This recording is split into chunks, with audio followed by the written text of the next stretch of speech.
Hello students, welcome to my Bengali study channel. Bengali study চ্যানেলের পক্ষ থেকে তোমাদের সকলকে স্বাগত।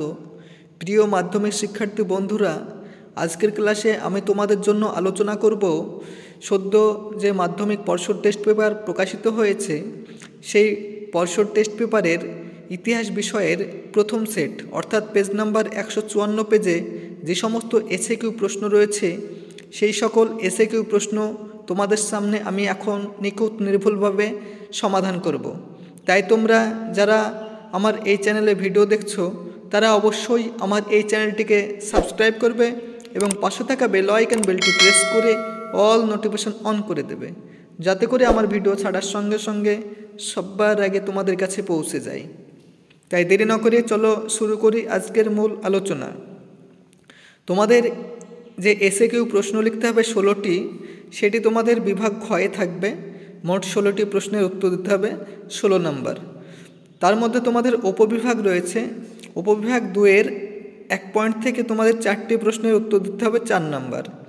দেখো তোমাদের 2.1-এর 1 নম্বর প্রশ্নটি কি রয়েছে, চলো আমরা একবার দেখে নিই। পুনা চুক্তি কত সালে স্বাক্ষরিত হয়? এই প্রশ্নের সঠিক উত্তরটি হলো 1932 সালে। অর্থাৎ পুনা চুক্তি স্বাক্ষরিত হয়েছিল 1932 সালে। তোমরা এটা মনে রাখবে, কারণ এটি খুবই গুরুত্বপূর্ণ প্রশ্ন। পশ্চিমবঙ্গের বিভিন্ন স্কুলে যে রিসেন্ট টেস্ট পরীক্ষা হয়ে গেল তাতে পরীক্ষায় এই প্রশ্নটি বিভিন্ন স্কুলে ছিল, তাই তোমরা এটি ভালো করে পড়ে রাখবে।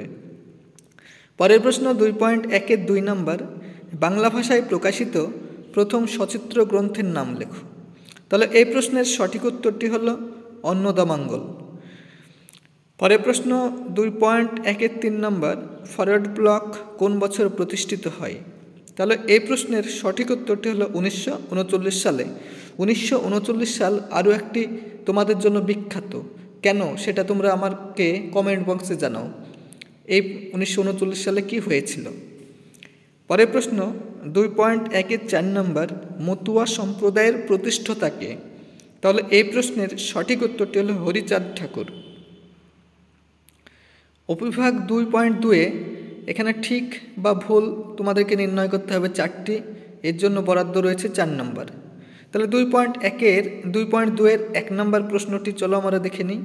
1911 খ্রিস্টাব্দে মোহনবাগান ক্লাব IFA শিল্ড জয় করেছিল। এটি সত্য না মিথ্যা হবে? এটি তোমাদের ঠিক হবে, হ্যাঁ, কারণ 1911 সালে মোহনবাগান ক্লাব IFA শিল্ড জয়লাভ করে। পরের প্রশ্ন 2.2-এর 2 নম্বর, বাংলায় লাইনোটাইপ প্রবর্তন করেন বিদ্যাসাগর? না, এটি ভুল। সঠিক উত্তরটি হলো সুরেশচন্দ্র মজুমদার। তাহলে বাংলায় লাইনোটাইপ প্রবর্তন করেন প্রথম কে? সুরেশচন্দ্র মজুমদার। তোমরা এটি মনে রাখবে। পরের প্রশ্ন 2.2-এর 3 নম্বর, ভারতে কামান প্রথম ব্যবহৃত হয় পলাশির যুদ্ধে? না, এটি ভুল, কারণ পলাশির যুদ্ধে কামান ব্যবহার হয়নি।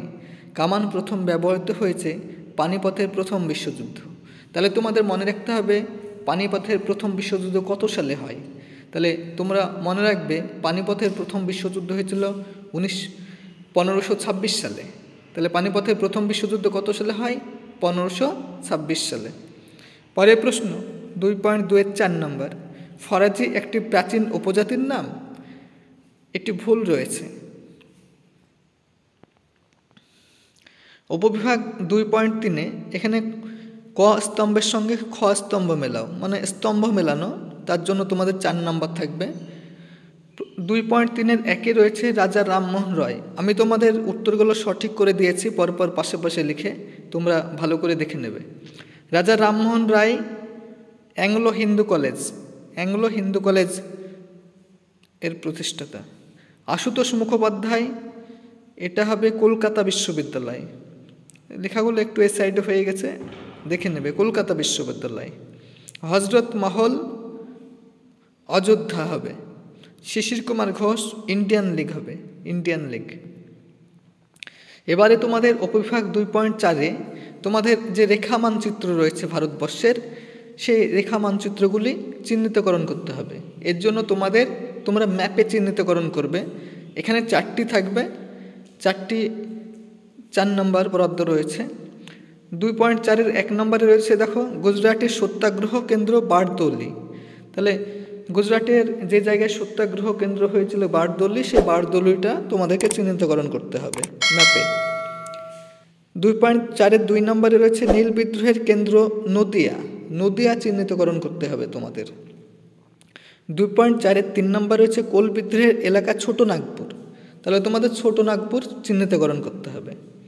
2.4-এর 4-এ পুনর্গঠিত রাজ্য মহারাষ্ট্র, তোমাদেরকে মহারাষ্ট্র চিহ্নিতকরণ করতে হবে।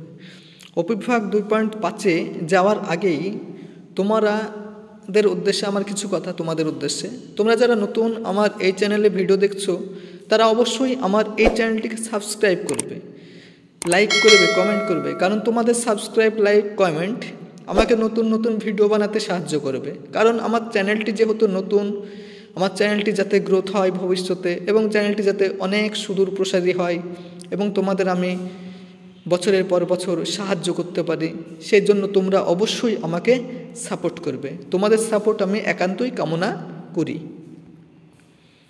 এবারে তোমাদের সামনে 2.5-এর 1 নম্বর আগে যে প্রশ্নগুলি আছে সেগুলি পরপর পরিবেশন করব। এখানে তোমাদের বিবৃতি থাকবে, সেই বিবৃতিগুলি কোনটা সঠিক সেটা তোমাদের লিখতে হবে। এখানে 4টি থাকে। 4 নম্বর, রামমোহন রায় লর্ড আমহার্স্টকে 1823 খ্রিস্টাব্দে চিঠি লিখেছিলেন। তাহলে এখানে পরপর 3টি ব্যাখ্যা রয়েছে। ব্যাখ্যা নাম্বার 1 সতীদাহ প্রথা বন্ধের অনুরোধ জানিয়ে। ব্যাখ্যা নাম্বার 2 ভারতে পাশ্চাত্য শিক্ষা বিস্তারের আবেদন জানিয়ে। ব্যাখ্যা নাম্বার 3 ভারতে সংস্কৃত শিক্ষা বিস্তারের আবেদন জানিয়ে। তাহলে এই যে 3টি ব্যাখ্যা রয়েছে, এই 3টি ব্যাখ্যার মধ্যে কোনটি সঠিক? ব্যাখ্যা নাম্বার 1 নম্বর ব্যাখ্যাটাই তোমাদের সঠিক হবে। সতীদাহ প্রথা বন্ধের অনুরোধ জানিয়ে রামমোহন রায় লর্ড আমহার্স্টকে 1823 খ্রিস্টাব্দে চিঠি লিখেছিলেন। 2.5-এর 2 নম্বর বিবৃতিটি চলো আমরা দেখে নিই। 19 শতকে বাংলার নবজাগরণের ব্র্যান্ডটি ছিল খুবই সীমিত। তাহলে ব্যাখ্যা নাম্বার 1 কারণ শুধুমাত্র গ্রাম বাংলায় নবজাগরণ হয়েছিল। ব্যাখ্যা নাম্বার 2 কারণ এই নবজাগরণ সীমিত ছিল সাহিত্যের ক্ষেত্রে। ব্যাখ্যা নাম্বার 3 কারণ এই নবজাগরণ শুধুমাত্র পাশ্চাত্য শিক্ষায় শিক্ষিত প্রগতিশীল সমাজের মধ্যে সীমাবদ্ধ ছিল। তাহলে এই যে 3টি পরপর ব্যাখ্যা রয়েছে, এর মধ্যে তোমাদের সঠিক উত্তরটি হলো ব্যাখ্যা নাম্বার 3, কারণ এই নবজাগরণ শুধুমাত্র পাশ্চাত্য শিক্ষায় শিক্ষিত প্রগতিশীল সমাজের মধ্যে সীমাবদ্ধ ছিল। এটি হলো সঠিক। 2.5-এর 3 নম্বর রয়েছে, এখানে 3 নম্বরটা লেখা নেই, তোমরা এটা ঠিক করে নেবে। বিবৃতি ভারতে ব্রিটিশ সরকার 1929 খ্রিস্টাব্দে মিরাট ষড়যন্ত্র মামলা শুরু হয়। তাহলে ব্যাখ্যা নাম্বার 1 এর উদ্দেশ্য ছিল বিপ্লবীদের দমন করা। ব্যাখ্যা নাম্বার 2 এর উদ্দেশ্য ছিল আইন অমান্য আন্দোলন দমন করা। ব্যাখ্যা নাম্বার 3 এর উদ্দেশ্য ছিল দেশব্যাপী সাম্যবাদী কার্যকলাপ দমন করা। তাহলে এই প্রশ্নের সঠিক উত্তরটি হলো ব্যাখ্যা নম্বর 1 এর উদ্দেশ্য ছিল বিপ্লবীদের দমন করা। 2.5-এর 4 বিবৃতিটি চলো আমরা দেখে নিই। গান্ধীজি লবণ আইন ভঙ্গের মধ্য দিয়ে আইন অমান্য আন্দোলনের সূচনা করেন। ব্যাখ্যা নাম্বার 1 লবণ ব্যবসা ছিল খুবই লাভজনক। ব্যাখ্যা নাম্বার 2 লবণ অতি প্রয়োজনীয় নিত্য অব্যবহার্য দ্রব্য। ব্যাখ্যা নাম্বার 3 লবণ ছিল খুবই দামি দ্রব্য। তাহলে এই প্রশ্নের সঠিক উত্তরটি হবে ব্যাখ্যা নাম্বার 2 লবণ অতি প্রয়োজনীয় নিত্য ব্যবহার্য দ্রব্য। এই যে তোমাদের সামনে আমি 154 পেজের অর্থাৎ সেট নাম্বার 1 মাধ্যমিক পর্ষদ টেস্ট পেপারের যে নিখুঁত নির্ভুল সমাধান করলাম এবং তোমাদের সামনে পরিবেশন করলাম, এবং এগুলি তোমরা অবশ্যই খাতায় লিখে নেও, কারণ যে মধ্যশিক্ষা পর্ষদের টেস্ট পেপার প্রকাশিত হয়েছে সেই টেস্ট পেপারটি এখনও হয়তো অনেক স্কুলে আসেনি কিংবা সেই স্কুল থেকে দেওয়া হয়নি ছাত্রছাত্রীদের মধ্যে।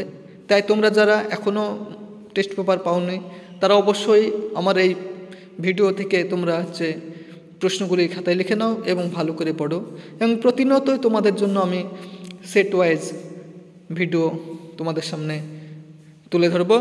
তাই তোমরা অবশ্যই আমার এই চ্যানেলটিকে ফলো করবে প্রতিনিয়ত। তাই তোমরা যাতে আমার এই চ্যানেলটিকে প্রতিনিয়ত দেখো এবং উপকৃত হয়, সেই জন্য তোমরা অবশ্যই আমার এই চ্যানেলটিকে লাইক করবে, কমেন্ট করবে এবং সাবস্ক্রাইব করবে, এবং চ্যানেলটি বন্ধু বান্ধবদের মধ্যে অধিক পরিমাণে শেয়ার করো।